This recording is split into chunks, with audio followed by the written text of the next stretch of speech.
Então, muito obrigado aí ao pessoal da organização, a João, a Leonardo. Vou apresentar rapidamente os participantes, então eu queria começar por Douglas Crispim. Douglas é médico, geriatra, paliativista, ele é assistente lá do Hospital das Clínicas, eu tive o prazer de ser colega de Douglas na residência. Douglas ele ainda é vice-presidente da NCP e presidente do ASAS, né, Associação Sênior Saúde. Tem um curso imperdível aí, quem não teve chance ainda de fazer o CDF, um curso de comunicação difícil, a gente faz até como um curso para toda a nossa equipe assistencial na Florence, para os técnicos, para as enfermeiras e todo mundo envolvido na assistência, é uma experiência fantástica de imersão. Queria apresentar a vocês também a doutora Rafaela Cândida. Rafaela é médica diarista da Florence, geriatra, paliativista, e a gente, no ano de 2019, teve a felicidade de ter Rafa junto do nosso corpo clínico e temos uma grande admiração aí pelo trabalho dela. E, por fim, eu queria apresentar o Dr. João Gabriel, intensivista, paliativista. João teve uma formação em cuidado paliativo do PSEP em Harvard. Ele tem uma tese de doutorado dentro da terapia intensiva, juntando também a questão da terapia intensiva com a questão dos pacientes em cuidado paliativo de fim de vida. E é também uma pessoa com quem eu tenho uma grande admiração. E hoje o João é o gerente médico e responsável por toda a assistência da Florence. Eu acho que tem tudo para ser um evento muito legal. Eu diria que vocês três aí são entre os profissionais que eu mais admiro aí e que se algum dia eu ou algum parente vier a precisar, espero poder ter o luxo de ser cuidado por vocês. Então, muito obrigado. Passo a palavra para o João para conduzir aí a apresentação. Obrigado, Lucas. Boa noite a todos que estão aí. Obrigado a todos pela presença, pela pontualidade. A gente começou um pouquinho mais tarde para dar tempo para as pessoas chegarem, teve algumas questões com os links. Esse é o primeiro webinar, né, dessa colaboração entre a Clínica Florence e a Faculdade Santa Casa. A gente espera conseguir aí ter esse evento de forma periódica ao longo das próximas semanas. A ideia é que a gente consiga trazer, ou tente trazer aí temas práticos, temas relevantes, que seja de ação prática mesmo, assim, ao longo dessa pandemia que a gente está vivendo, né? Não por acaso a gente começou por esse primeiro tema. É um tema super importante, assim, é um tema que já era importante antes do que a gente está vivendo agora e agora mais ainda, que é o como ter conversas difíceis durante a Covid-19, com um foco, assim, como lidar com as conversas à distância. A pandemia tem trazido, além de todos os efeitos na saúde por si só e todos os efeitos esperados aí do ponto de vista econômico, tem trazido uma sensação de isolamento muito grande, né? Então isso acontece não só nas pessoas que estão em quarentena, mas principalmente aí nos pacientes que estão no hospital. A maior parte das unidades de saúde, elas têm desenvolvido protocolos mais restritivos de acesso. Isso é plenamente justificável, haja vista as grandes chances de contágio e de contaminação, né, por parte do coronavírus, mas isso impacta diretamente na forma de circulação e na forma de acolhimento que a gente está habituado a fazer e que o paciente está habituado a sentir, né? Então, uma série de avanços que ao longo aí das últimas décadas têm sido vistos aí nas unidades, em termos de humanização, em termos de abertura de visitas, em termos de facilidade de acesso não só ao profissional de saúde, mas a toda a equipe multiprofissional e aos seus familiares. Tudo isso aí tem sido necessário a gente voltar atrás e fazer algumas restrições, o que é desafiador, principalmente para o paciente, mas também para o profissional de saúde que está ali tentando fazer isso melhor, que está ali tentando cuidar, e é por isso que a gente acha que esse tema aí é um tema bom para a gente começar. E trazendo um pouco aí do que o Lucas trouxe mais cedo, é uma felicidade começar esse tema conversando aí com Douglas e Rafaela. São duas pessoas que trazem a comunicação na veia, isso aí não só do ponto de vista teórico, do ponto de vista de formação e de coordenação de cursos, né?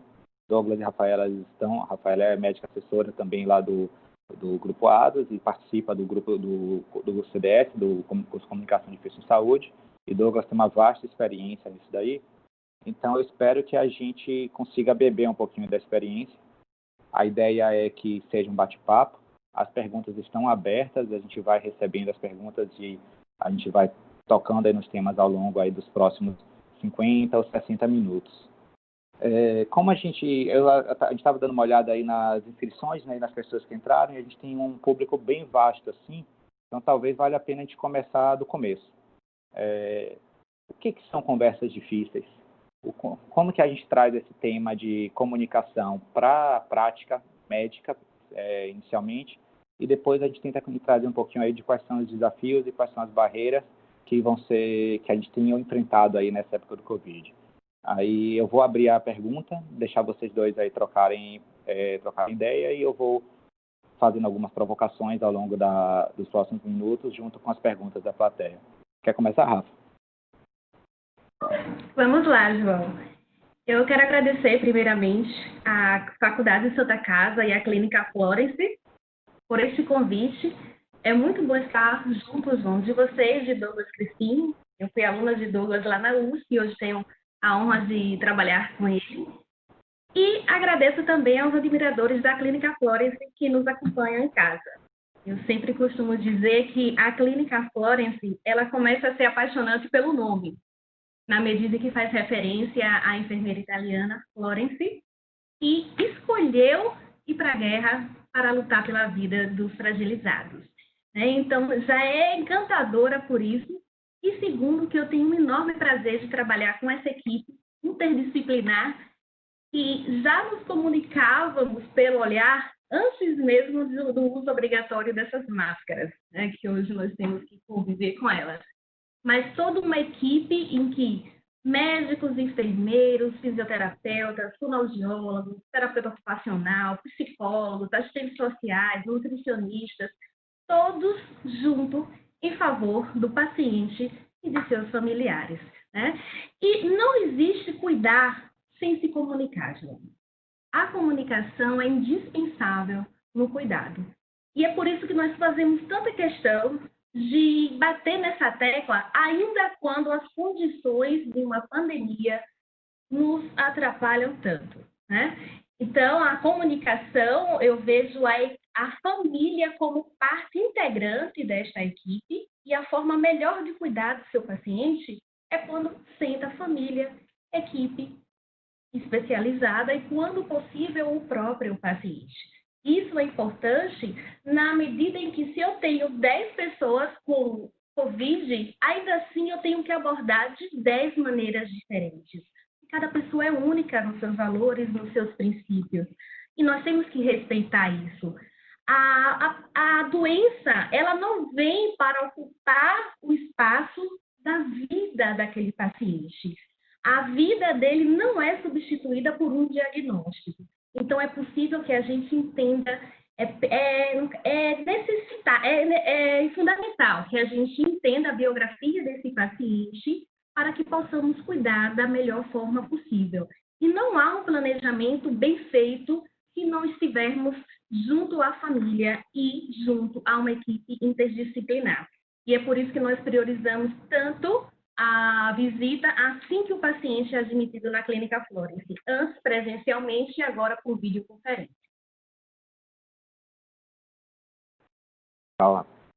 Acho que dá para trazer aí que a comunicação, esse momento da conferência familiar, que é uma das formas de comunicação e que é uma ferramenta que pode ser utilizada para diversos objetivos diferentes, tem esse tema aí de trazer esse alinhamento, em relação a conhecer um pouco melhor quem é o paciente, quem é a família e esse alinhamento. E você traz um ponto super importante, que é um ponto de individualização, que se você tiver 10 pacientes com patologias parecidas, você vai ter que lidar de 10 formas diferentes com essa própria patologia, porque você está lidando com 10 pessoas diferentes, e a própria comunicação também, Mas a gente também sabe que existem ferramentas aí nessa caixa de ferramentas que podem nos auxiliar ao longo dessas conversas difíceis, Então, Douglas, aí você que é um craque nesse tipo de coisa, sabendo que a gente precisa individualizar, mas sabendo que existem formas aí de lidar com esse tipo de situação, como que a gente consegue tornar um pouco menos difícil, um pouco mais estruturada esse tipo de conversa?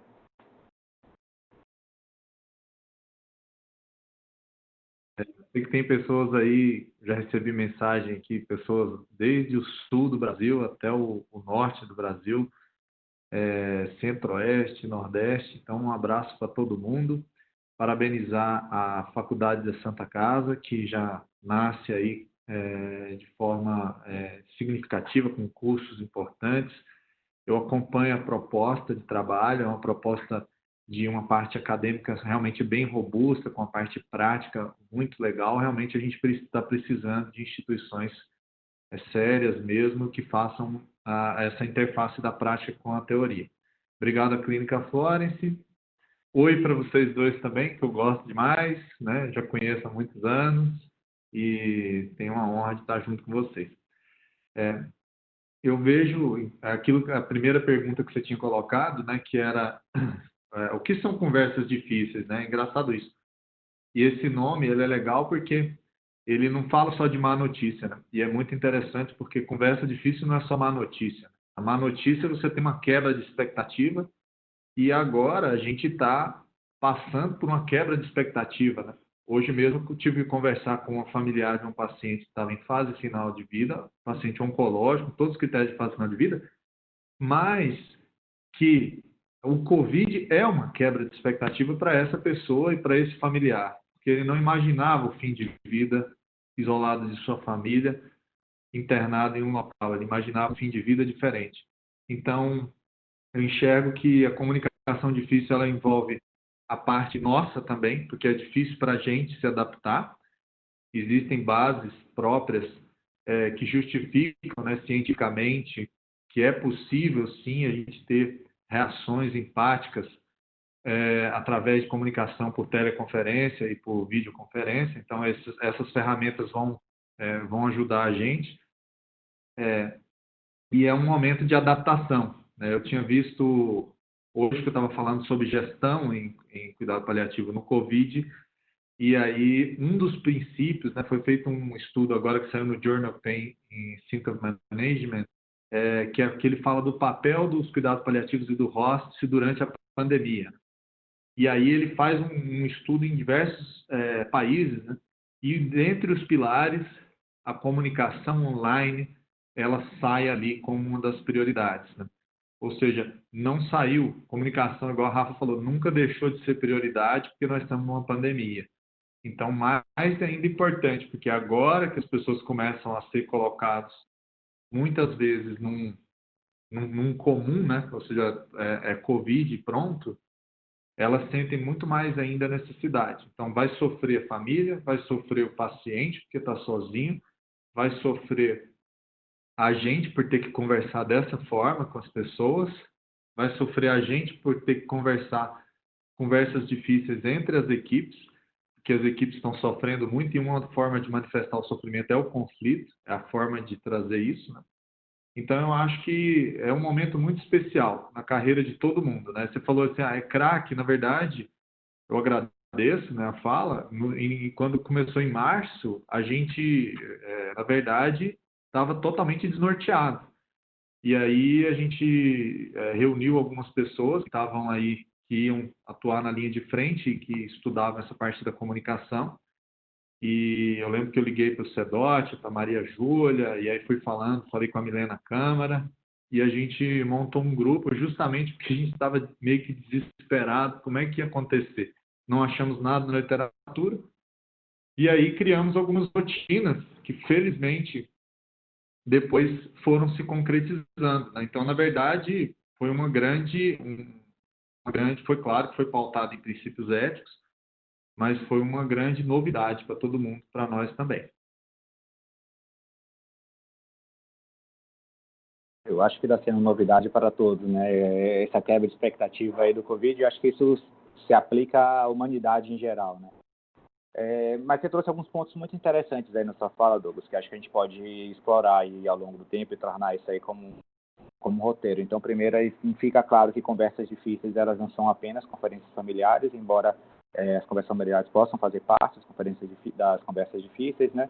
As conversas difíceis, elas não são apenas o breaking bad news, né? Não são apenas para dar más notícias, Você trouxe aí o tema de conversa entre equipes, que é um tema super importante, que também está sendo impactado pelas restrições que a gente está vivenciando atualmente do Covid, e da relação aí dos pacientes com seus próprios familiares, né? Então, o tema de conflito, ele permeia toda essas relações. Mas aí vamos começar aí pelo que é nosso dia a dia, nossa prática aí a mais habitual, que é a conversa entre os profissionais de saúde e os familiares por si só, e dentro dessa estrutura aí, dentro dessa ferramenta estruturada que são as conferências familiares, que são momentos em que a gente toma tempo, toma espaço e se prepara para ter esse tipo de conversa que vão gerar reações altamente emocionais, né? A gente tem cada um do seu modo, cada um do seu jeito, seguindo algumas regras mais gerais, outras coisas, regras um pouco mais intuitivas, mas cada um tem seu script aí próprio aí para quem normalmente tenta lidar aí quando a gente está frente a uma conferência familiar, né?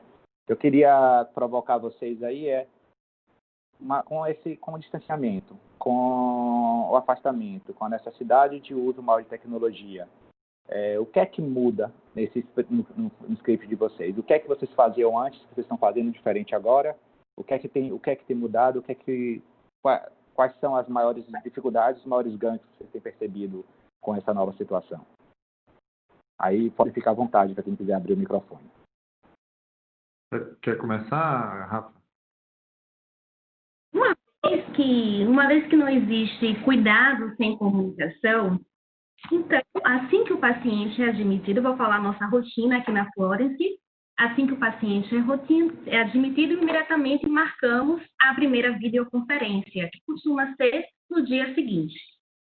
Então, nessa videoconferência, sempre vai estar o cuidador principal, alguém da equipe, que costumam ser pessoas de número pareado, né? Temos 3 da equipe, 3 familiares, respeitando todas as normas de segurança impostas pela situação de pandemia que nós estamos.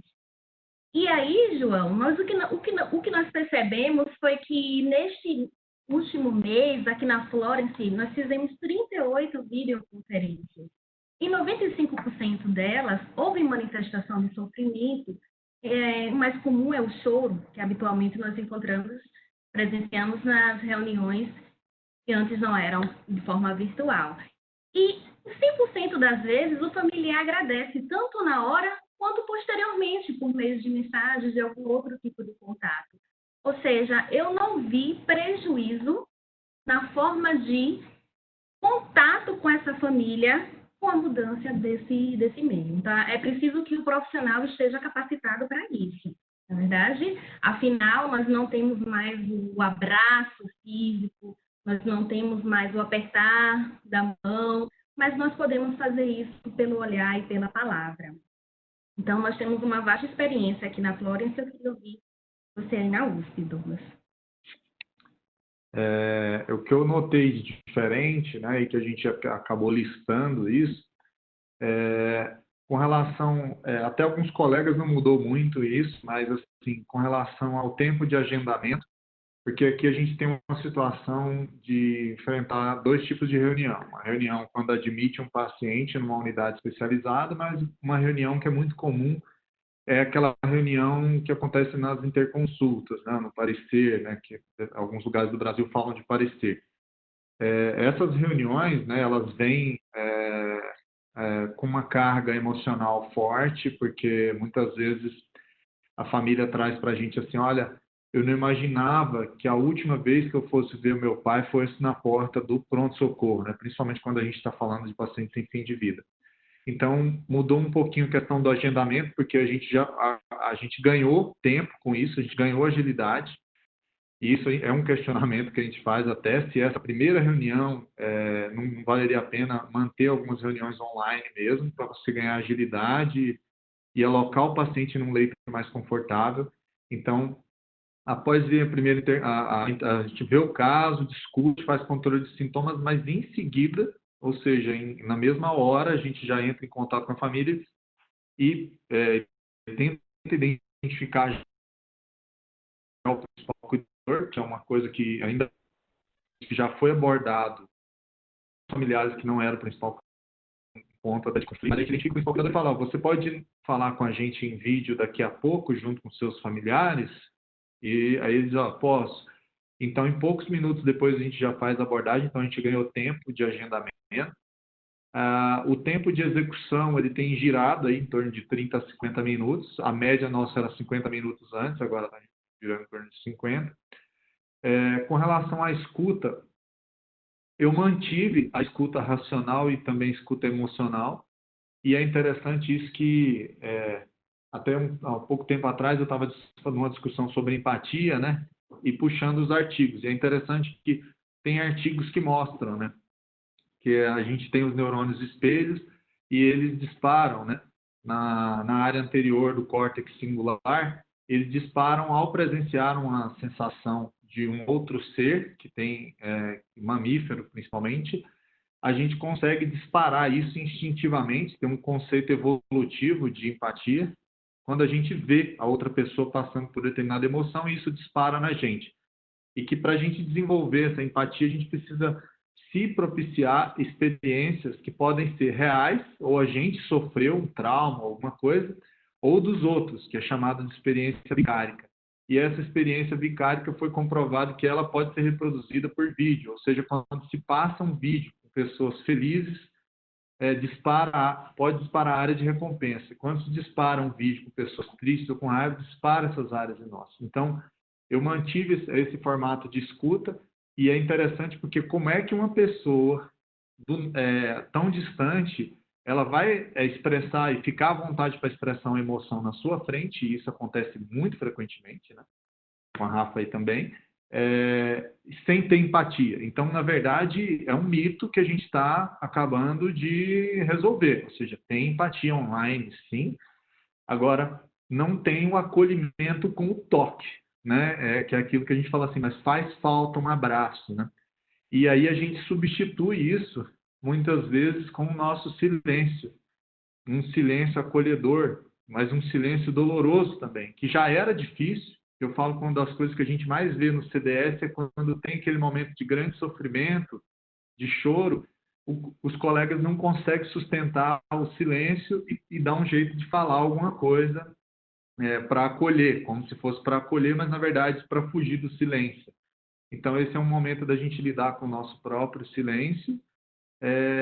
Uma outra coisa são as questões de segurança, né? Obviamente que se você fizer muita reunião e tiver reunião de conflito, e eu já tive, vai ter pessoas meio que ameaçando utilizar as imagens, etc., né? Então, para tomar sempre o cuidado de avisar as questões de que essa reunião ela é sigilosa, as imagens são sigilosas, não podem ser divulgadas para nenhum meio, falar isso com as famílias. No geral, os conflitos eu vejo que é um pouco mais difícil de resolver do que com olho no olho. Isso na experiência que a gente teve até agora, né? A Rafa fez aí em torno de 38, eu participei em torno de umas 50 reuniões desde o início da pandemia. Hoje especificamente fiz 4 reuniões, eu trabalhei no período da tarde. E a maioria agradece, fala palavras de agradecimento, a maioria fala palavras de tão preocupado com a gente, os profissionais de saúde, olha, eu estou preocupado com vocês, como é que vocês estão, né? Mesmo a gente dando uma notícia super difícil. Então, no geral, se fosse colocar numa balança, eu acho que é muito mais positivo do que negativo, João. E coisa boa de escutar, né? Que a gente fica achando que não tem nada para aprender, mas às vezes assim, a gente precisa de um momento difícil como esse, para a gente agregar novas ferramentas aí à nossa caixinha e conseguir utilizar um pouco melhor, né? E às vezes até como você trouxe, até otimizar alguns processos, né? Eu acho que tem muita coisa legal aí do que vocês falaram, tem muita coisa para a gente aprofundar aí ao longo dos próximos minutos, mas a gente recebeu algumas perguntas aqui já nesse momento e tem algumas questões assim que tangenciam aspectos técnicos mesmo, né? E Douglas chegou a pincelar um pouco nisso, quando comentou a questão da facilidade, né, de iniciar uma conversa à distância. Você não precisa agendar um horário, você não precisa que a pessoa se desloque. aquilo pode ser feito de uma maneira mais fácil e com cada membro da família em um local diferente, mas também traz desafios, né? Você sempre tem você tem diferentes graus de conhecimento de informática mesmo do lado de lá e às vezes até do lado de cá, né? Não é infrequente nós profissionais de saúde termos dificuldade de acesso. Quais são as regrinhas assim antes de iniciar a conferência? Você tem alguns spikes aí para fazer conferência familiar à distância? Algum checklist que a gente precise seguir e se preocupar antes de ligar para o lado de lá, antes de chamar para o lado de lá? Como é que vocês têm feito isso? Então, nesse eu vou começar falando, mas depois eu abro para a Rafa aí. A gente, nesse material que a gente desenvolveu, né, tá no nosso site do IBCS, então ibcsinc.org. As pessoas podem baixar. A gente já traduziu isso para outro idioma também, está traduzido para o inglês agora. E ali a gente fez um esboço de um fluxograma, que aí não gosto de falar o Spike, que eu falo muito mal do Spikes, mas assim, a gente fez ali um fluxograma de dicas. Eu gosto de falar que são dicas, mas coisas que eu falo que não pode esquecer de jeito nenhum, porque no início a gente esqueceu. Eu falo que tudo que a gente fez de fluxograma até hoje foi coisa que a gente fez o contrário. Então, agendar com o principal cuidador, ter um momento de agendamento antes. Não sai ligando vídeo, porque eu já fiz isso, e a pessoa atende totalmente despreparada ali, né, e tal, e às vezes até nem composta, né? Então, agendar antes.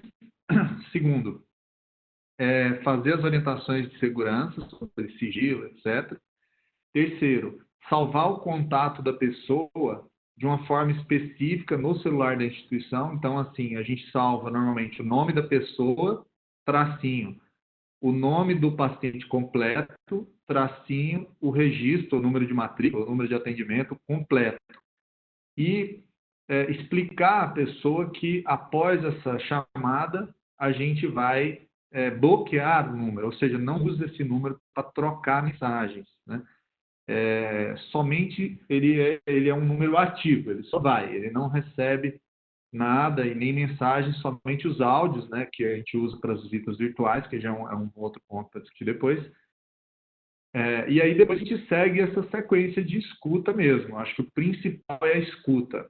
E é interessante que, nesse momento, a maior queixa das famílias, quando a gente liga, e chega muito para a gente assim, cara, tá tendo um maior conflito, a família tá, nossa, tá em negação, e olha, deu ruim.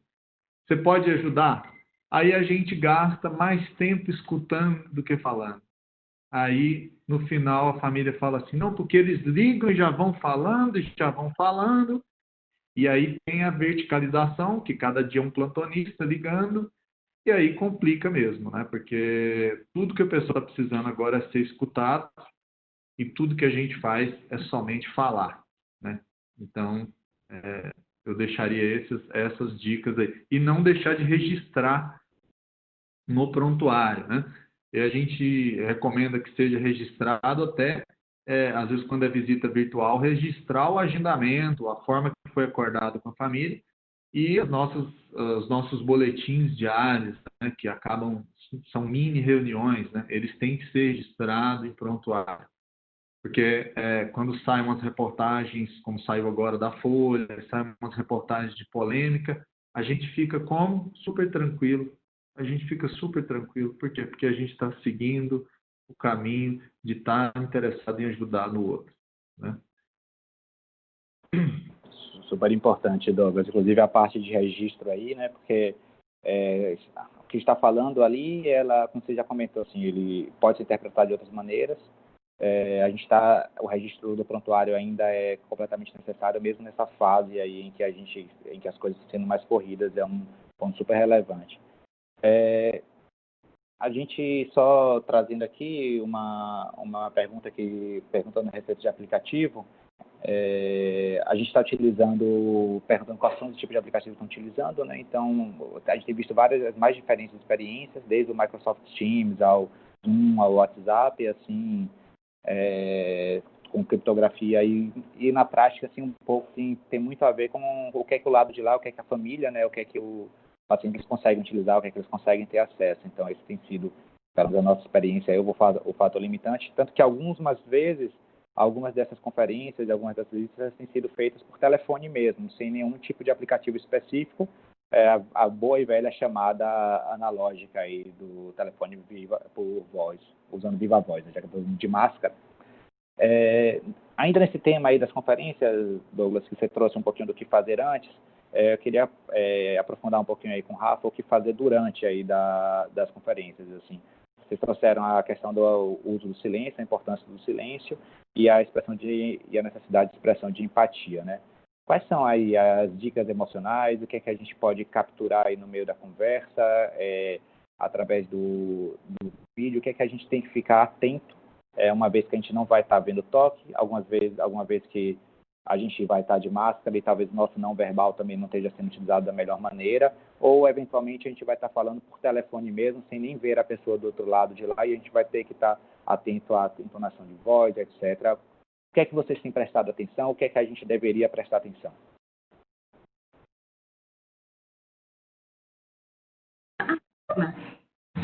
A empatia continua a mesma.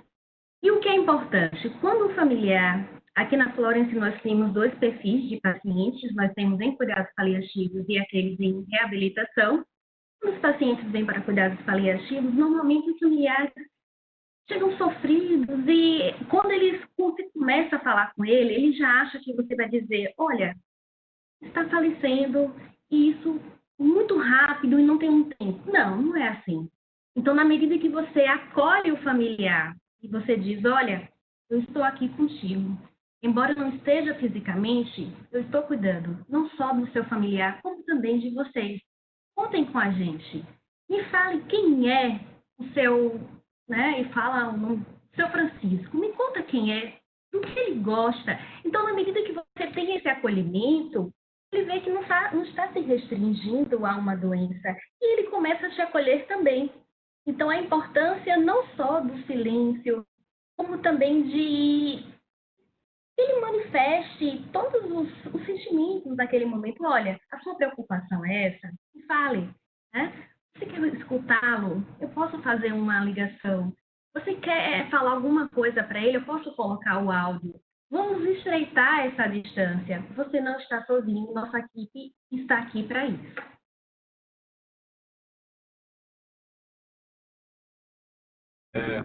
Que a gente sempre fala, né, que a nossa comunicação não verbal, né, ou seja, a maior parte da nossa comunicação, ela também acontece de forma online, né? E tanto a nossa quanto a do outro, né? A gente consegue identificar os sinais de fechamento, né, que a gente sempre fala, através da tela do telefone, e eles conseguem identificar o nosso sinal de fechamento também. Recentemente acompanhei à distância uma reunião em que o colega, a família veio para cima do colega mesmo, e o colega realmente ficou inseguro, começou ali a ter um tom de voz alterado, a gaguejar, né? Enfim, e eles observam isso também, o sinal de fechamento nosso, como eles podem interpretar de diversas maneiras, um despreparo, ou a falta de segurança naquilo que a gente vai falar, portanto, falta de segurança também com a informação que está sendo passada, principalmente quando vai se discutir uma limitação de suporte e o colega tem uma insegurança na frente da família, né? Ele não precisa falar que está inseguro, que dá para ler na testa dele, né? Então ele tem que ter certeza daquilo que ele está falando e acreditar. O que eu tenho visto de sinal não verbal primeiro, um movimento de sair e entrar da câmera. Eu vejo isso muito, as pessoas elas estão muito abaladas, elas estão emocionadas e algumas ficam sem graça de ficar na câmera nesse momento. Então elas acabam saindo um pouquinho e a gente só vê a mãozinha dela aqui e às vezes ela está chorando. Uma coisa é o tremor da câmera também. Então às vezes a pessoa ela está emocionada e ela faz esse movimento da câmera e ela fica tremendo, fica difícil às vezes.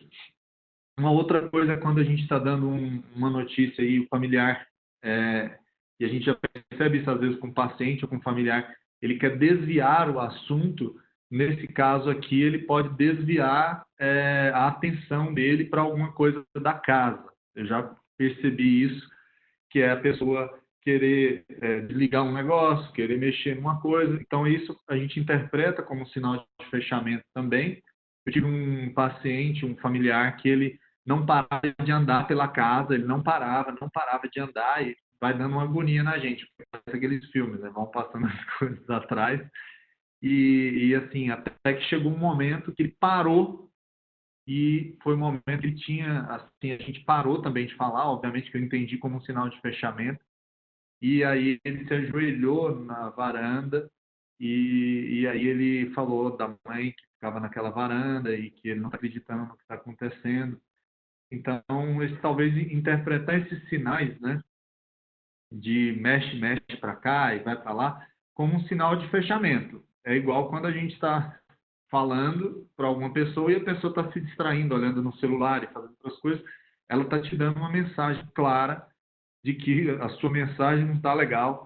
É melhor você, então, nesse momento, praticar o silêncio, né? E perguntar a essa pessoa ativamente em que você pode melhorar, porque talvez ele dali para frente ele não está entendendo. Né? Então, isso eu tenho reparado que dá para te perceber isso de forma online. Aí, com relação aos aplicativos, exatamente o que você falou. A gente já teve pessoas mais sofisticadas, e aí chega, não, vamos fazer aqui pelo Google Teams, vamos fazer pelo Zoom, né? Mas o tradicional WhatsApp, eu já tive a oportunidade de fazer uma reunião com 2 familiares que estavam numa comunidade, né? E eles, inclusive, disseram, não tenho condições de fazer dentro de casa. É uma bagunça, é muito pequeno e é escuro. E eu fiz com eles na rua. Né? Eles estavam numa rua não pavimentada, eles ficaram ali em pé e a gente fez ali uma comunicação, foi bem efetiva, teve resultado. Então, a gente vai se adaptando conforme a pessoa passa para a gente o que ela tem. E o Brasil, felizmente, as pessoas têm... isso não é a realidade, por exemplo, nos Estados Unidos. A gente traduziu o material, nos Estados Unidos não se usa tanto o WhatsApp, igual aqui. Se utiliza outros. Mas aqui a gente tem essa uniformidade do famoso Zap Zap e internet, muita gente tem pelo menos pré-pago, né? Então dá para fazer. Feito. Fica aí a mensagem, então, que não é porque a gente está utilizando de ferramentas aí, né, que a gente vai ser mecânico e que não vai prestar atenção no outro que está do lado de lá. Então, acho que a questão aí, me parece aí, pelo que vocês estão falando, que as mesmas premissas que a gente utiliza para uma conferência em pessoa, né, elas são transponíveis para uma conferência virtual com as mesmas atenções aí a todos os detalhes e tudo mais. Tem duas perguntas que falam pelo mesmo, que trazem o mesmo tema, e eu queria aproveitar para provocar um aprofundamento. Assim. Uma é da Isabela e a outra é de Rosinete. Ambas perguntam sobre a atuação da equipe multidisciplinar em situações como essas. Eu imagino que torne que se fazer uma conversa aí, olho no olho, 1 a 1, já é difícil, né, utilizando ferramentas de comunicação. Eu imagino que deva ser ainda mais difícil quando a gente tem muita gente do lado de cá e muita gente do lado de lá. Como que organiza essa bagunça aí? Como é que a gente consegue fazer com que todos os familiares consigam se expressar, consigam se sentir escutados e, ao mesmo tempo, como é que a gente consegue acolher a equipe e consegue escutar também do lado de cá e permitir que as pessoas consigam dar suas opiniões e consigam trazer suas visões aí dentro de uma conferência? Começa aí, Rafa. Nem sempre é possível, João. Eu digo que em 100% das vezes não é possível ter toda uma equipe interdisciplinar junto. Então, normalmente tem um médico, a psicóloga, assistente social. Se houver alguma demanda maior de físio vai estar. E se por acaso precisar de um profissional que não esteja no momento naquela reunião. Assim que terminar a reunião, nós nos dirigimos a essa pessoa responsável que entrará em contato e continuará o acolhimento necessário. Então, aqui normalmente nós fazemos com 3 pessoas da nossa equipe, variando o profissional de acordo com a necessidade, mas a família não vai deixar de ser atendida por aquele profissional que não está na videoconferência no momento.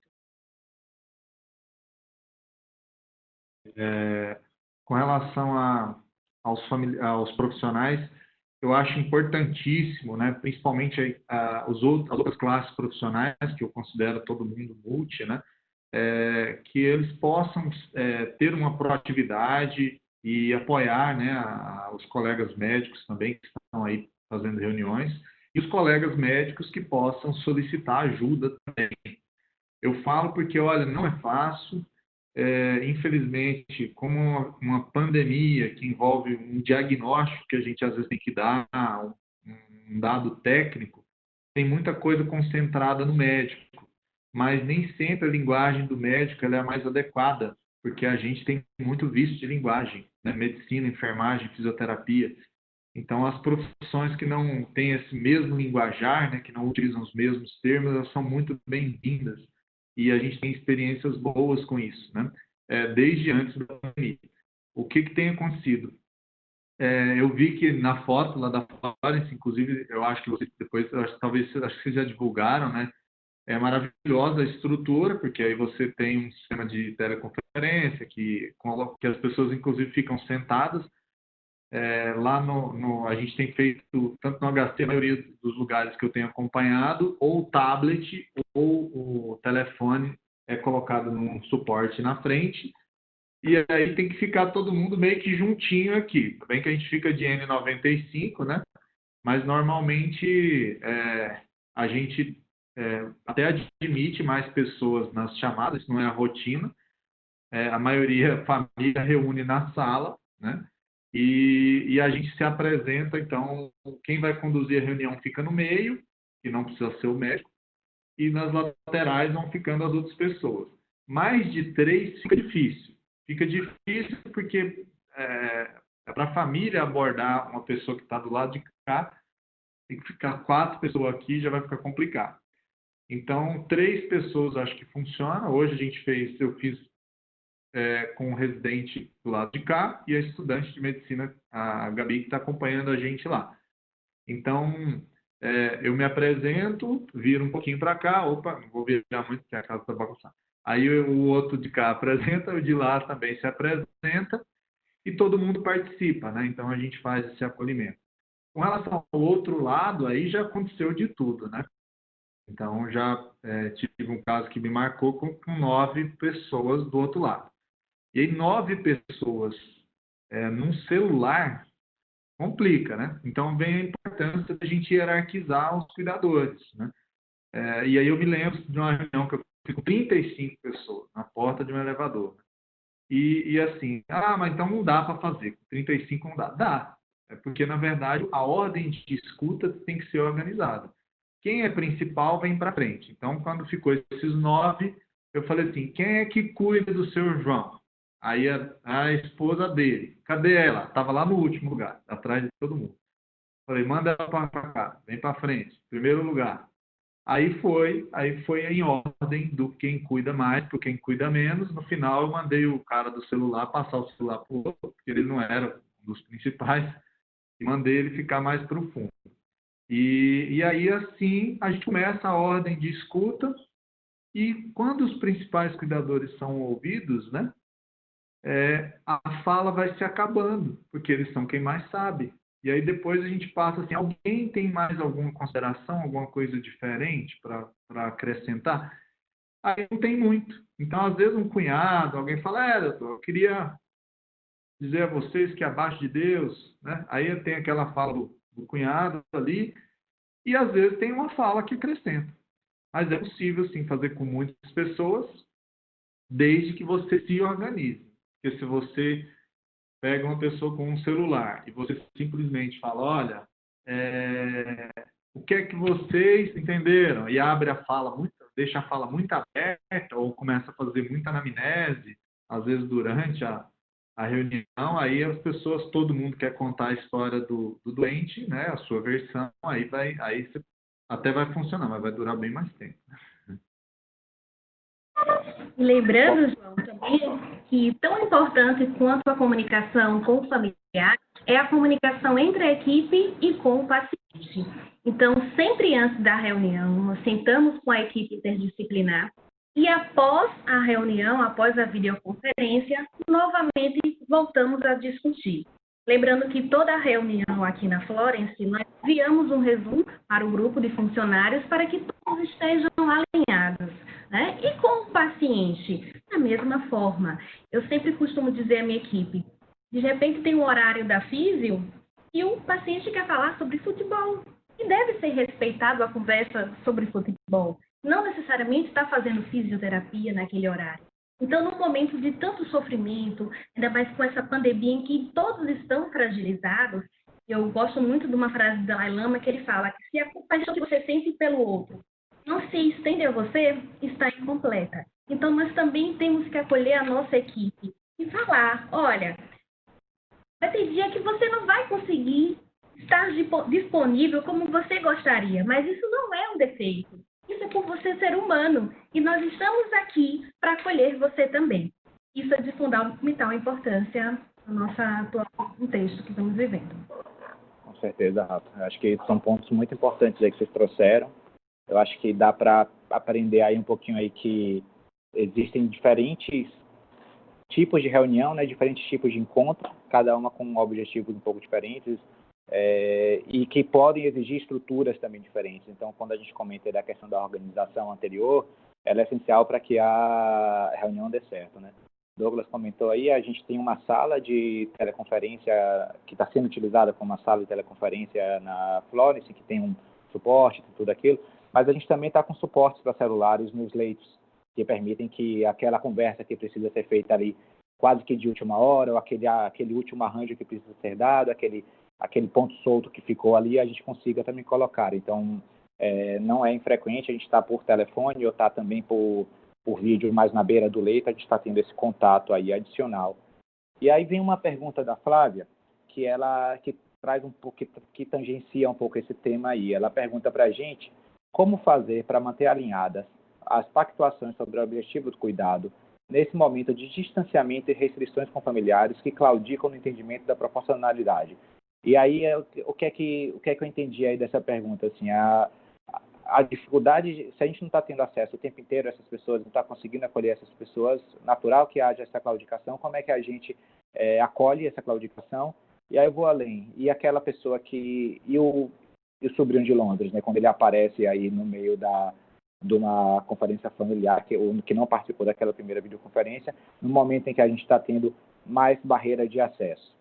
Como é que vocês estão lidando com essas situações? Tem alguma experiência nesse assunto? Bom, Flávio, obrigado pela pergunta.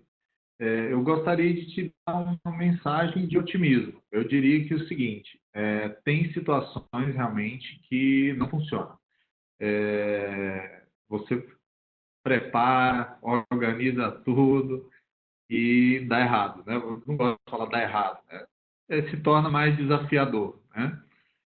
Mas a maioria, olha, se tiver uma horizontalidade na conversa e a conversa for feita com a mesma pessoa diariamente, a gente não claudicar a nossa parte e tiver um acolhimento real e realmente uma vontade, né? Que eu falo que não adianta eu te falar que eu quero cuidar da sua mãe se eu não quero cuidar da sua mãe. Você vai saber da minha cara. Então, eu olho no olho do celular, eu olho, mas realmente eu falo assim, olha, em nenhum momento, ela vai ser abandonada. Nós vamos sempre buscar fazer o máximo de cuidados por ela, tudo que for possível, e nós estaremos cuidando dela com muito carinho e muito respeito, em nome de vocês. Quando a gente faz esse pacto com a família, eu acho que eu não mistifico tanto a limitação de suporte, porque eu trato a limitação de suporte como um tratamento que não ia funcionar da sua mãe e que nós não vamos fazer, porque simplesmente ele não vai funcionar. E ele não tem indicação clínica e, ao nosso ver, infelizmente, a gente não consegue salvar ela com esse tipo de tratamento. Então, a gente, nesse momento, não considera proporcional. Agora, se o meu colega do plantão seguinte claudica a parte dele e aí a forma dele dar a notícia se torna diferente da minha, realmente a gente entra numa situação difícil E aí a solução é, novamente, recentralizar isso em uma pessoa. A pessoa que está cuidando. Quem está cuidando sabe falar melhor. Tem uma coisa que eu vejo muito assim, chega para a gente conflitos e a gente vai ver qual que é a comunicação lá. A comunicação é feita, às vezes, não pela pessoa, e cada dia é um plantonista diferente. Aí complica mais ainda, né? Com relação aos filhos distantes, eu gosto de dizer assim, pior ainda se ele for o dono do telefone, né? E aí aí ele vai falar, doutor, você vai falar comigo mesmo, eu estou aqui, eu que sou dono do celular. Mas a forma é a mesma que a gente usa sempre, né? Ele tem que ter o espaço de fala dele, mas a gente precisa trazer a fala primeiro, o cuidador principal, quanto mais próximo as pessoas são ao paciente, é essa fala que vai normalmente desmontando essa narrativa do filho distante, né, ou do familiar distante, porque a maioria deles não tem distanciamento afetivo, eles somente têm um distanciamento geográfico. Então, é uma pessoa que quer cuidar mesmo, gostaria de ter atitudes heróicas no final da vida da mãe, do pai dele, né? E aí, por motivos variados, mas ele gosta da pessoa de verdade. Então, a gente tem que dar fala para a gente, não pode ir contra ele, né? Bater nele, deixa ele. O Filhos de Londres, Flávia, eu não vou dizer que é fácil. É muito difícil. Mas traga ele para o seu lado. Esse cuidado horizontal facilita isso. Ele está precisando de ajuda, ele está com a placa, socorro. Então, você tem que provar para ele o cuidado que você está tendo.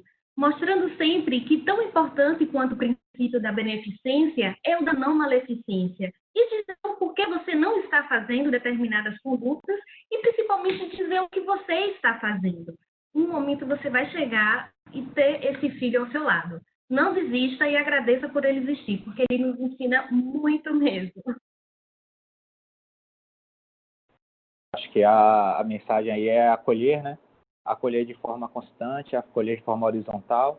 Isso aí já tange aqui uma pergunta que foi feita aqui pela Luísa, falando em relação de boletim médico via telefone, quando isso algumas vezes é feito por pessoas que não necessariamente são horizontais, mas mas pessoas que às vezes não estão nem assistindo diretamente ao paciente. Às vezes são pessoas, isso tem sido feito em algumas instituições, né? Você desloca aquela pessoa que por algum motivo não pode estar na linha de frente e essa pessoa é responsável por dar as informações e às vezes a gente se pega em situações difíceis. Teve um outro tema aqui em relação ao telefone, que eu acho que vocês já abordaram, mas só para eu dar uma resposta para a Silvia em relação à utilização do telefone. E aí eu queria que vocês também me pontuassem um pouquinho assim. Quando a gente fala dessa horizontalidade, e aí eu vou dar uma impressão minha, a gente se preocupa muito com a conferência, a gente se preocupa muito com vamos chamar a família quando o bicho está pegando, né? Quando o conflito apareceu, quando aquilo está começando. Como é que a gente consegue fazer esse acolhimento previamente? Como é que a gente consegue estabelecer a horizontalidade? Como é que a gente faz para que a nosso primeiro telefone não precisa ser um telefone que a gente precisa pedir para a pessoa já estar sentada para receber a notícia? Como é que vocês têm conseguido fazer isso aí?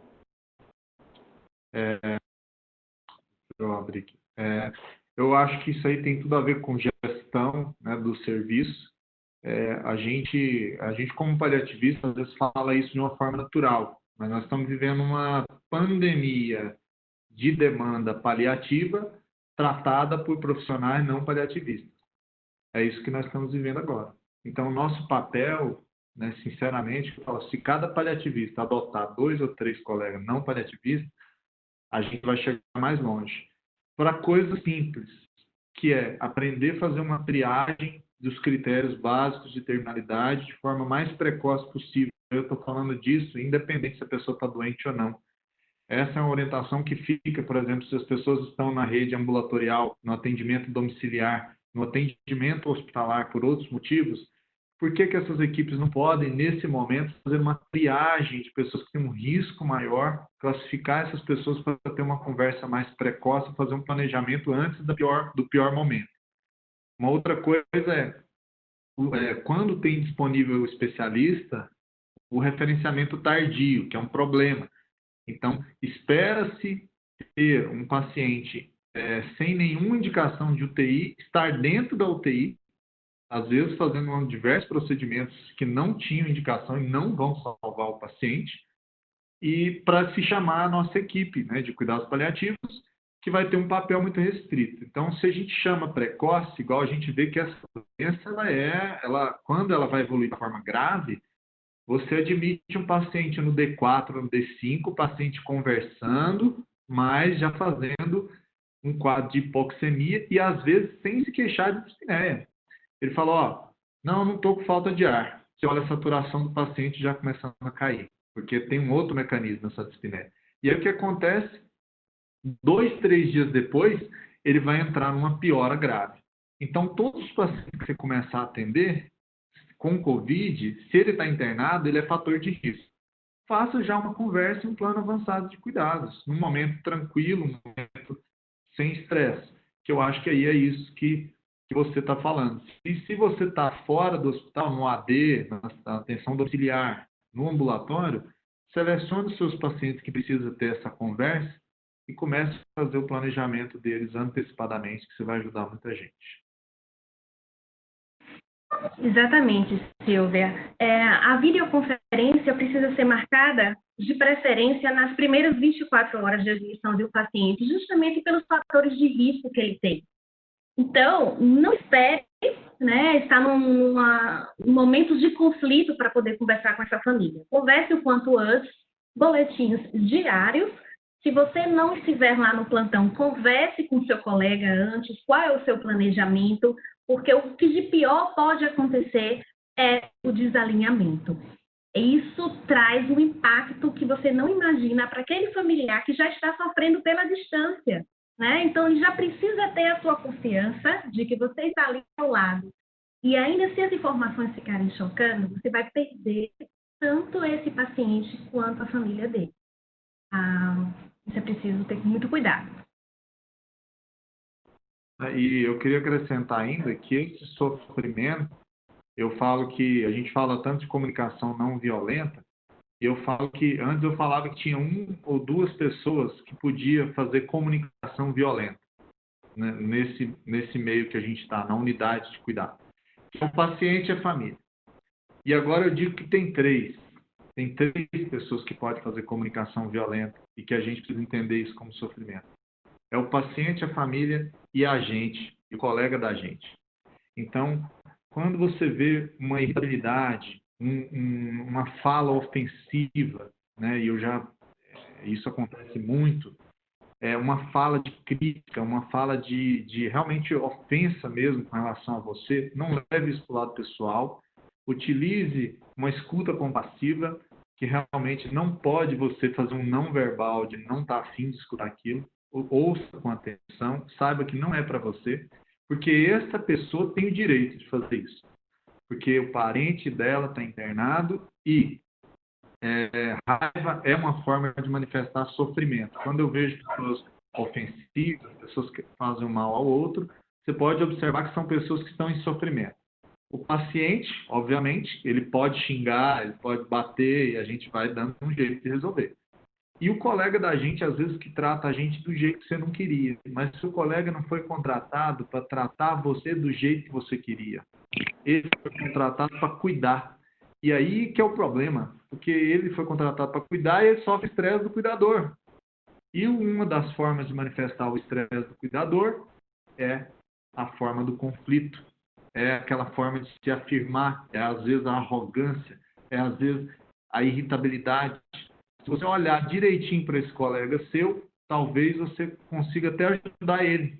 Com a escuta, deixa ele descarregar, assim como você deixou o parente, você deixou o paciente, e tenta direcionar isso de uma forma a entender que nesse momento não é fácil. Se você está na linha de frente, certamente você já chegou aquele dia na sua casa que você falou, meu Deus do céu. E todo mundo ainda ficou naquele clima de herói no início. Vamos lá, batendo palma na janela, vamos aqui, vamos ali. Só que o negócio não acabou. Não acabou. Então você recebeu palmas, você recebeu beleza, agora acabou essa parte. Acabou. Agora é só você trabalhando no meio da pandemia. Vai continuar. Então, permita os outros sofrer.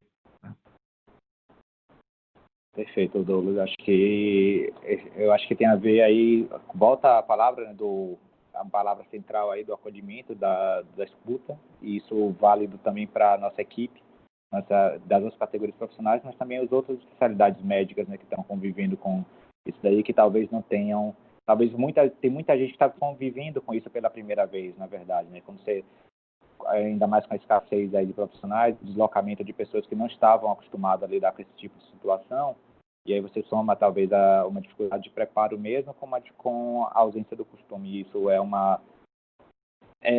pode ser difícil para todo mundo mesmo. Eu acho que esse é um tema que a gente vai voltar a ele, tá? Como cuidar de si mesmo, como cuidar da equipe. A gente ainda tem mais alguns minutinhos, então a gente segura esse tema daí, a gente volta a ele antes da gente fechar o webinar. Mas a gente teve 2 perguntas a respeito de uma situação específica, que é a situação do óbito. Então, o paciente COVID positivo que vem a óbito, com todas as restrições de acesso, com todas as restrições previamente, durante o momento do óbito e após o óbito, né, com todas as restrições que estão tendo, prós e contras aí, assim, e aí o microfone aberto aí, como dizia o Abunjan, se enforquem na corda da liberdade, né? Existe espaço para acompanhante em situações de final de vida nesses pacientes sem cuidados paliativos? Como que a gente dá a notícia por telefone? Como que a gente estrutura isso daí? Qual que é a opinião de vocês?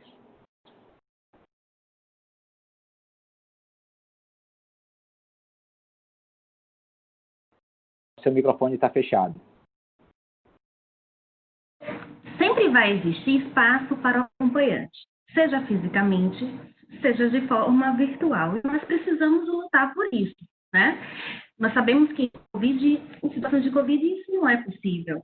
Em outras situações de cuidados de fim de vida, né, sim, nós precisamos lutar para que, enquanto existir vida, nós possamos proporcionar ao nosso paciente o melhor atendimento, o melhor acolhimento possível. No paciente com Covid, essa semana ocorreu que a gente aprende muito com o nosso dia a dia, e eu digo que é um privilégio poder fazer parte da vida desses nossos pacientes nesse momento de tanto sofrimento e poder aliviar de alguma forma a dor dele e a dor dos familiares. Então, nessa semana, realmente foi muito emocionante. Uma filha que queria falar para o familiar, o último, eu te amo. Então, você lutar e proporcionar isso, você pegar o celular e dizer, olha, nós vamos proporcionar isso para você.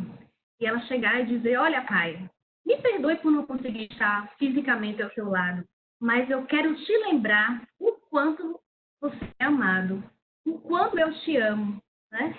Então, eu sei, João, que nós não podemos resolver todos os problemas, mas se você chegar para um paciente, né, dizer assim, o que eu posso fazer de melhor por ele? Faça. São pequenas coisas que podem mudar o desfecho de um luto complicado.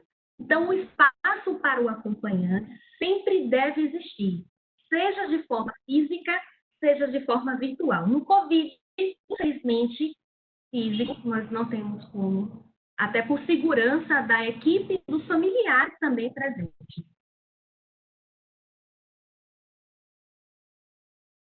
A minha opinião eu recebi essa pergunta em outro momento, a pessoa falou assim, Douglas, mas você não acha que, pelo menos, receber notícia da morte no hospital, a pessoa não teria o direito, ou nem que seja na porta do hospital, etc. Eu fiz a pergunta de volta, né?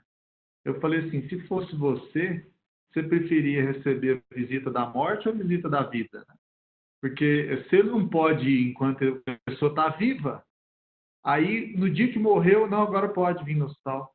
Então eu achei um pouco, na minha opinião, é que assim, obviamente, tem situações que têm que ser discutidas, igual crianças, pessoas com problemas cognitivos, né? Realmente é difícil, cara.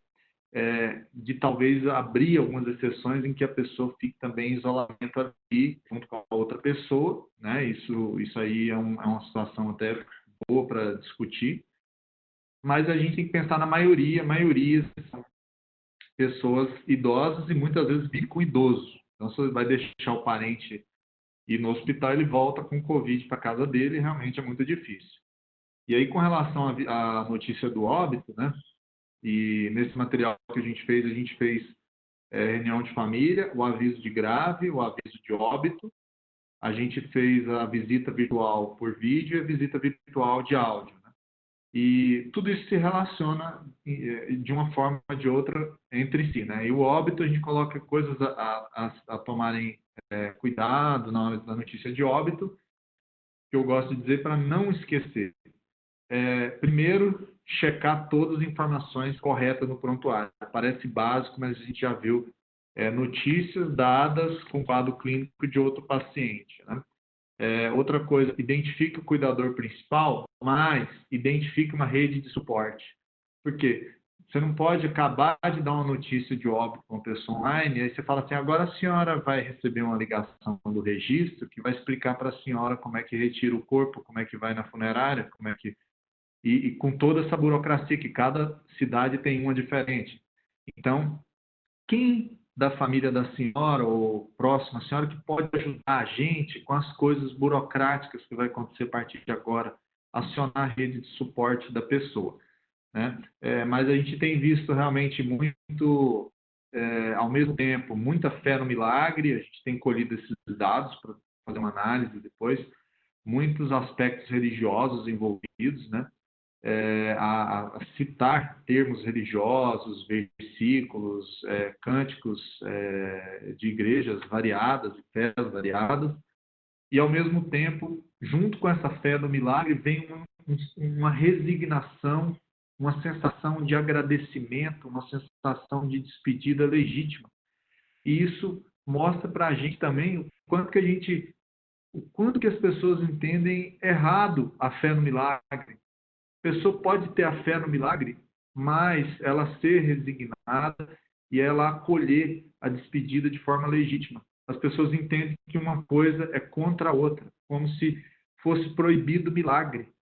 Eu nunca vi proibição de milagre no hospital, assim, proibido a entrada de, enfim, o Jesus, Deus aqui para fazer milagre. Não tem essa proibição. Milagre ele é liberado. Então a gente não combata, né? E nesse momento... E aí, eu lembro que eu recentemente li um artigo do Fioravante falando sobre boas notícias, né? Então, deixa as pessoas viver as pequenas boas notícias, as pequenas vitórias delas, né? Propicia essa abertura da videochamada sempre que possível e, quando não possível, pelo menos um áudio do familiar, né? Ah, mas eu não vou mandar áudio porque o familiar, principalmente no fim de vida, não faz diferença. A gente tem comprovado isso agora com o N, a gente já ultrapassou 200 visitas virtuais. As visitas de áudio, os pacientes mudam o comportamento. O paciente que estava rebaixado, ele muda o comportamento. O paciente está com mioclonia, reduz mioclonia, para a mioclonia, lágrimas saem do olho do paciente que está inconsciente. Isso não pode ser interpretado como nada. Então, o áudio é importante. Então, esse perióbito, a gente precisa cuidar do que sobrou desse sagrado, porque muito foi tirado desse sagrado. E a gente precisa cuidar, pelo menos se a pessoa saber assim, eu respeitei ele até o final. E uma última coisa para fechar esse ponto, às vezes, detalhes que parecem pequenos, mas quartos com muitas pessoas, morre uma pessoa do lado, o preparo do corpo, tampa para outra pessoa não ver, o outro paciente, não o outro, todos não ver, porque não é um preparo bonito, né? Eu assisti a preparação do corpo com essa questão do saco preto. Poxa, cara, eu não queria ver se eu tivesse com a mesma doença. E por último ainda, por último do último, televisão ligada, falando o dia inteiro. Ó, Covid, olha os caixões, olha o Covid, vai morrer de Covid, morte por Covid. E o paciente, aí você entra no quarto, o paciente te aborda. Ele fala, rapaz, pelo que eu tô vendo. E é isso. E é paciente que vai ter alta às vezes. Ele olha pra gente e fala, meu, rapaz, pelo que eu vi ali, eu fiz as contas aqui. Aí eu tenho idade, esse cara lá, ele diz que quem tem idade já vai morrer. eu tenho doença, porque senão eu estou internado aqui com doença, pela televisão ali eu também vou morrer. Então, será que é importante a pessoa presenciar tudo isso ou será que a gente pode criar novos estímulos, mesmo no isolamento? Né? Douglas, esse é um ponto até de sanidade mental mesmo, né, para cada um deles.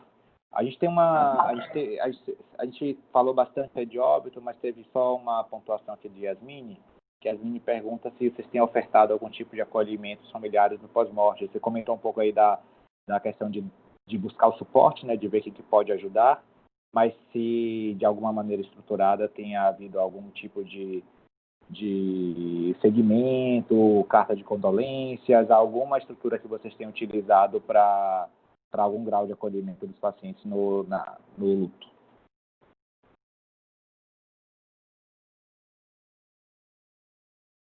Lá no HC está muito incipiente, mas é interessante que a gente tem lá a Ana Beatriz e a Luciana, elas coordenam um trabalho bem interessante de luto, e o que tem e as psicólogas, é interessante que é um privilégio, né, trabalhar, as residentes são muito boas de psicologia, e a gente tem uma quantidade de psicólogas, assim, poxa, que realmente dá gosto de trabalhar, né? Mas mesmo assim, você vê que elas não param um minuto e pensa-se aí em colher esses nomes dessas pessoas para oferecer realmente um ambulatório posteriormente de acompanhamento do luto. Mas é muito difícil agora, porque um N é muito alto, viu? Infelizmente é um N que quando a gente divide o número de RH para esse N, não está sendo fácil. Aqui em São Paulo chegou tudo muito rápido, né? Eu acredito e eu sempre deixo essa sugestão para os estados que ainda não teve um crescimento muito grande, que possam fazer um planejamento antes, porque eu acho que vai ser outra epidemia, né? Que até já tem estudos mostrando essa outra curva, que é a curva do luto complicado. Espero que as ações sejam planejadas e disseminadas. Outra epidemia que está vindo junto é a epidemia de burnout, né? Que tá vindo junto aí. A gente pode falar agora um pouquinho dos cuidadores, de quem cuida. Muitas das falas que vocês dois trouxeram já deixam claro assim, o aumento do volume de trabalho e uma escassez de recursos, né? A gente pensa em recursos, normalmente a mídia fala, a gente pensa em ventilador mecânico, a gente pensa em UTI, mas talvez aí o recurso que seja mais escasso agora sejam as pessoas mesmo e a quantidade de trabalho que cada um está tendo que assumir, né? Como lidar com burnout, como lidar com a fadiga empática, como lidar com os conflitos entre equipes, o que é que vocês têm visto aí? Eu sei que é um tema amplo, mas a gente ainda tem uns 15 minutinhos, acho que dá para conversar um pouco sobre isso.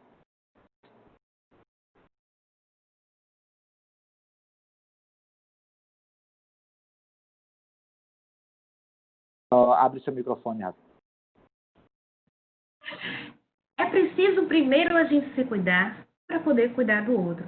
Mas na situação atual que nós estamos vivendo, está sendo difícil cuidar da gente também. Mas é preciso, né? É preciso focar também no próprio cuidado, porque senão você não vai ter como cuidar dos outros. E o que nós estamos precisando agora é justamente de todos em prol do cuidado do paciente. Nós estamos passando por um momento de que os cuidadores, muitas vezes, eles só sabem chorar. Você precisa, mesmo assim, traduzir a mensagem, escutar sempre a família. Eu me lembro de um paciente com delírio hiperativo e que a família também já não sabia mais o que fazer e medicação não estava dando efeito, até que o familiar disse, olha, e o passarinho dele? Então, o controle da agitação em fim de vida foi dado com ele escutando o passarinho cantar. Então, o familiar está ali, ele está para ajudar. Vamos ajudá-lo, né? Mas pense que ele está ali para agregar, vamos acolher todo o sofrimento que ele traz também consigo. Como o Douglas mesmo já falou, muitas vezes, na maioria, o conflito se dá justamente por esse sofrimento. Então, você chega para ele e diz, você precisa descansar agora. E venha uma outra pessoa vou continuar dando informações para você à distância, eu vou continuar cuidando do seu familiar, mas eu também estou preocupada com você. Então, vamos fazer isso. E aí você vai propondo. E, na maioria das vezes, ele reconhece que está precisando de ajuda. Com Então, antes de você relação falar, desculpa, só para vai lá. desculpa, só para aproveitar a fala de Rafa e fazer uma provocação adicional para ajudar. Então, a gente está falando aí e você trouxe, por exemplo, de que suas reuniões familiares eles caíram de 60 minutos para 30 minutos, né? Então, isso talvez tenha uma eficiência operacional aí do uso da tecnologia, de ocupar espaço, de organização, mas a gente tem acompanhado o HC, eu tenho acompanhado como que está a correria lá também. Coisas que talvez a gente antes fizesse de uma determinada maneira, a gente pode estar tendo que fazer um pouco mais rápido, a gente pode estar tendo que fazer um pouco mais depressa. Essa nossa capacidade de doar, essa nossa vontade de se doar ao máximo, talvez a gente tenha que estar refreando isso um pouquinho para conseguir sobrar para todo mundo, né? E aí eu queria que, antes de você falar do que vocês têm feito, eu queria que se você puder trazer um pouquinho aí dessa história de como que você lida com a perspectiva de que talvez você não esteja trabalhando no seu 100% o tempo inteiro, você não esteja conseguindo doar o 100% o tempo inteiro nesse momento. Para mim, eu falo que logo que começou, primeiro instinto, né? E isso é interessante que muita gente deve ter vivido isso, né? Para a gente do paliativo, isso acho que deve ser super comum. O primeiro instinto é como se, deixa eu ir ali, ajudar e vamos nessa, né? E aí a gente tem uma entrega que eu lembro que nas primeiras semanas era todos os dias, realmente de manhã e não tinha hora para sair. Chegava de manhã, não tinha hora para sair. E aí isso até às vezes funciona, porque a gente fica num disparo adrenérgico constante ali, como se a gente estivesse vivendo mesmo, e internamente, simbolicamente, eu creio que a gente está vivendo uma situação de fuga e luta, uma situação de guerra.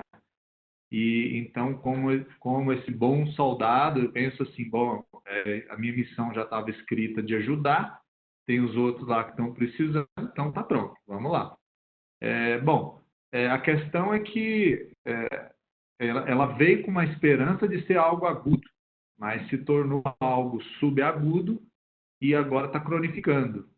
E aí, quando começa a chegar na segunda, terceira semana, realmente a gente já... e aí, quando você começa a presenciar diversas coisas, igual, por exemplo, você está numa lanchonete comendo salgado e passa 5 corpos, né? Você começa a ter um radar para algumas coisas e aí cada um vai reagindo de uma maneira. Eu meio que hipersensibilizei. Tem gente que dessensibiliza. E aí, às vezes, eu estava tomando café com ele e falei, você não viu que passou 5 corpos? Aí o cara, nem vi. Então, do mesmo jeito que tem uma pessoa que se hipersensibiliza, outra dessensibiliza. Eu até fico curioso como é que a galera está passando. Mas assim, então... e outra coisa é você lidar com os colegas que você admira e, de repente, aquele colega que nunca se irritou, ele está irritado. Aquele colega que nunca atrasou, ele atrasa. O residente que você encontra, às vezes, chorando. E você fala, esse cara está chorando.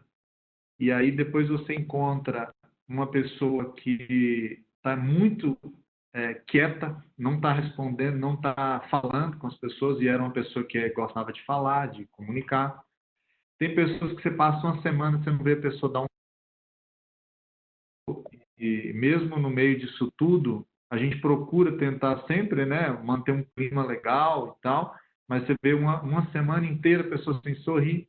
E aí o que eu fico me perguntando, e que realmente teve uma iniciativa muito legal, e ainda bem que o Brasil tem essa força da psicologia de fazer esses canais de atendimento que hoje, né, se as pessoas procurarem, elas vão encontrar um canal para ser atendidos, mas ao mesmo tempo vem um questionamento, uma dor, e o Sedotti tinha cutucado essa ferida lá em março, que ele falou assim, nós vamos ter muito canal, mas será que as pessoas, todas as pessoas, nós, profissionais, que precisamos, a gente vai ter esse despertar? E é esse despertar aí que ele colocou essa importância de se ter um time de comunicação e um time que consiga capacitar nós mesmos a enxergar o sofrimento do outro e o nosso, e capacitar nós mesmos a quando orientarmos que nós ou o outro procuremos essa ajuda. Porque eu fico pensando comigo, né? Igual nós tem até o especialista em sono, né? Agora eu comecei a botar as pulseiras. Você acha mesmo de coração que as pessoas que estão irritadas, o cara vai chegar na casa dele e falar, pô, eu tô irritado, meu, acho que eu vou ligar naquele canal, 0800. Você acha que o cara que ficou mais quieto, ele vai falar, olha, eu tô achando que eu tô quieto, é melhor ligar. Ou então o cara que ele olha na pulseirinha do sono, agora que eu tô olhando na pulseirinha do sono, você olha lá, rapaz, só teve menos de 1 hora de sono REM, eu tô dormindo tarde, acordando, eu acho que eu vou ligar. Então, esse é um questionamento que eu acho que a gente podia melhorar, que era acessar mais, a ver que os outros estão sofrendo. Porque isso todo mundo sabe. Se você olhar em volta, vai ver um monte de gente agora com esses sinais indiretos. E aí, daqui a pouco, um afasta. Um soldado que cai. Eu já me vi em uma situação que eu falei, e agora? Agora que lascou mesmo. Mas aí, calma, terapia, respiração e fazer o planejamento agora dizendo assim, é verdade que esse negócio de herói pode até ter um herói simbólico, mas a gente não tem armadura, só tem esse corpinho aí, né? Deu problema no motor aí, lascou tudo. Então, é bom a gente se preparar e se cuidar para uma maratona e não para 100 metros rasos. Acho que aí fala bastante coisa, né? Tanto o Rafa quanto o Douglas trouxeram. Como um pouco da dificuldade aí, acho que tem, quando a gente conversou lá no início aí de que a epidemia, a pandemia do coronavírus vem como uma quebra de expectativa, para os pacientes e para a gente também, tem uma fragilidade, né? A gente fala aí muito aí da questão desse cansaço físico, do cansaço moral aí, mas tem uma pergunta muito interessante aqui da Lívia, que é como é que a gente está lidando com o medo da equipe de adoecer? Então, no meu lado de terapia intensiva aqui, por exemplo, a gente tem visto que muitas condutas que a gente fazia habitualmente, hoje tem sido feitas de maneira um pouco diferente, com o intuito de proteger a equipe. Imagino, quando a gente pensa aqui também do ponto de vista do paliativista, isso, a gente conversou um pouco sobre isso, né, sobre como essa necessidade de proteção, e aí o desafio é a gente ter um balanceamento, um equilíbrio entre a gente se proteger e, ao mesmo tempo, a gente garantir que aqui a gente está fazendo o que é necessário, o que é razoável, o que é adequado para o paciente que a gente está cuidando. Como é que tem sido essa experiência de vocês? Assim, como é que vocês estão lidando com o medo de vocês adoecerem, o medo de que seus colegas adoeçam, ou a equipe com que vocês trabalham aí, de forma geral, como é que tem sido para vocês nesses últimos dias?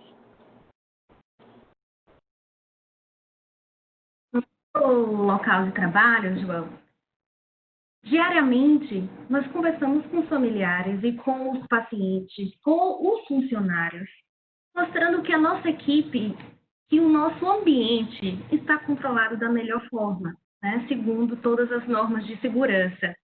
E é preciso que o trabalhador ele esteja bem confortável onde está, no sentido de dizer, olha, como o Douglas falou, não vai ser algo a curto prazo. Então, nós temos que cuidar deles também a longo prazo, sabendo do que eles vão enfrentar diariamente, não só no local de trabalho, como também em casa, com toda a rotina modificada. Então, é preciso assegurar ao trabalhador todos esses dados para que ele se sinta confiante. Essa pergunta é capciosa, né? Mexe lá na ferida, né? Eu falo que a gente vai levando, eu falo que tem horas que a gente chora, tem horas que a gente sorri, né?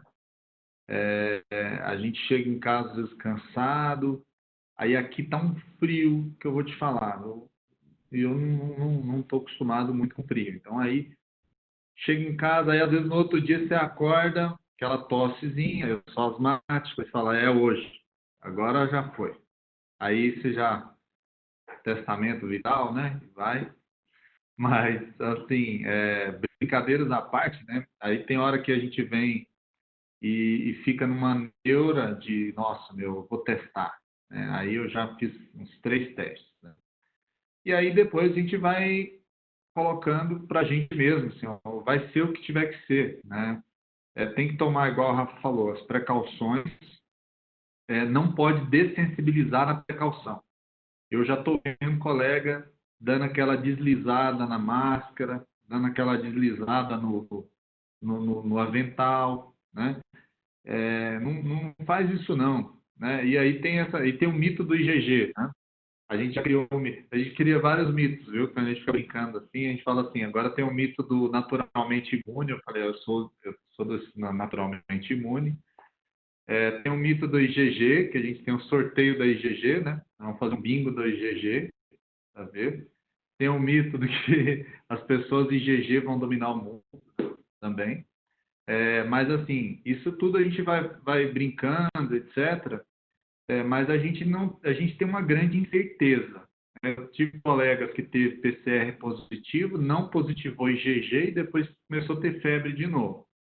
Então, e aí? E esse IgG? E teve gente IgG positivo, aí eu não sei se é erro de laboratório, depois IgG negativo. Eu falei, aí, acabou sua imunidade, ó. Né? Igual naquele joguinho do Pac-Man, né? Então, quando se eu converso às vezes até com a minha mãe, aí minha mãe fala assim, não, Douglas, é melhor você nem pegar isso, não. Melhor você não ficar querendo pegar. Que a gente já fica assim, mãe, eu queria ter pego e já curado, era melhor. Aí ela fala, não, se você não sabe como é que vai ser isso aí depois, melhor você nem pegar isso aí, não. Aí, então, tomar as precauções, medo todo mundo vai ter, quem fala que não tem, quem fala que não tem está só falando, né? Eu acho que a maioria que está aqui assistindo vai estar com medo, principalmente se estiver botando mão em paciente com Covid. Mas não tinha outro lugar para a gente estar, né, João? Então, a gente, onde mais que a gente ia estar? A gente faz isso, a gente faz cuidar. Se fosse uma epidemia de pneu furado, os borracheiros estavam todo mundo lá, né? Agora é uma epidemia de doença, né? E doença que tem componente paliativo grande, o paliativista tem que estar onde? Vendo o paciente. É isso que eu penso. Eu acho que é bem por aí mesmo. De tudo que a gente fez até agora levou a gente onde a gente está aqui agora, né? Então, agora é a gente olhar para frente e seguir.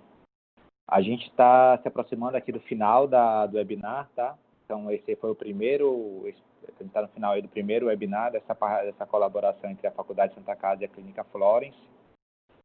Na sequência, a gente já tem uma série de outros programados. Espero que a gente esteja bem, a gente continue se cuidando, a gente continue conseguindo fazer esses webinars ao longo das próximas semanas. Eu queria agradecer imensamente aí a presença de Douglas, a presença de Rafaela.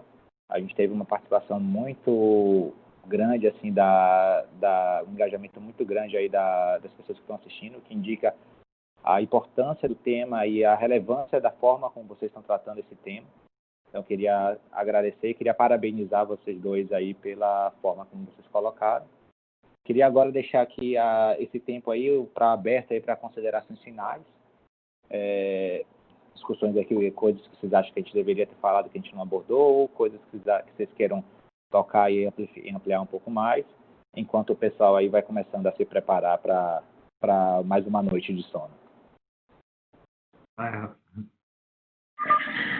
Olha, João, muito preocupante é a dessensibilização, tanto dos cuidados, né, enquanto profissional de saúde, cuidados técnicos mesmo, quanto também a afetiva. Então, quando a gente assiste a jornais que existe tantos mil mortes e acaba que se resume a números, né, uma vida se resume ao número, multiplique por 10, no mínimo, quantos familiares estão enlutados, né? Não pensamos só nesse número exato que foi diagnosticado, mas aqueles também que não foram diagnosticados e todos em volta que estão sofrendo. Primeiro ponto. E segundo, que não existe cuidar sem ter esperança. Então, lidando juntos. Então, que possamos ter esperança em dias melhores, né? Boa noite para vocês. Eu agradeço de coração à Clínica Florence e à Faculdade de Santa Casa por este convite e que possamos ter outros. Até breve. Eu queria finalizar também agradecendo, João, Rafa, vocês também são grandes exemplos para mim, assim como tenho certeza que tem diversas pessoas aí assistindo que são pessoas em busca de crescimento e pessoas que eu admiro como profissionais. Obrigado por todo mundo estar aí fazendo companhia para a gente. Para a gente é uma forma de companhia. Eu tenho vivido esses momentos realmente. Minha família é de Minas, eu estou aqui em São Paulo e nem os cachorros estão aqui, está tudo em Minas. Então, realmente é hospital e aqui eu agradeço que hoje vocês fizeram companhia. Eu agradeço também todas as formas de apoio que uns têm dado, telefone ou às vezes uma mensagem de esperança, como a Rafa falou. Para a gente isso é um grande combustível e para vocês também eu espero que a gente possa ter passado um pouquinho dessa mensagem. É normal sofrer, a gente vai sofrer, né? Eu acho que o sofrimento não necessariamente ele é inevitável se alguém cuidar. Eu acho que a gente sofre alguns sofrimentos inevitáveis, né? E faz parte da vida sofrer, faz parte da vida para a gente crescer. Eu espero que nós possamos sair disso melhores e maiores e que a gente tenha humildade. Se você, em algum momento, se pegar numa situação, lembre de ter humildade, da nossa posição aqui no mundo. A gente é um ponto, né? A gente é um grão de areia. Então, só pode fazer sentido se a gente estiver ajudando as outras pessoas, cara. E reveja seu propósito, vê aquilo que te move de verdade e veja os seus limites. Então, não desista de você, não desista dos pacientes nunca. E eu tenho certeza que vai passar isso aí. Vai passar e eu espero que você que está aí assistindo, que você saia mais evoluído no final de tudo isso aí, possa aí sim ajudar mais e mais pessoas. Que se você subiu um degrau, que você fique com a responsabilidade de puxar muitas pessoas por aí esse degrau. Aí sim você possa subir mais um. Viu? Uma boa noite, muito obrigado mesmo a todos. Obrigado, Douglas. Obrigado, Rafaela. A gente vai finalizar o webinar aqui. Boa noite a todos. Quando vocês forem sair do webinar, vocês vão receber uma pesquisa, tá? É importante essa pesquisa para a gente ter acesso à opinião de todos e poder continuar melhorando aí progressivamente. Boa noite e até a semana que vem. Até mais, gente. Tchau, tchau.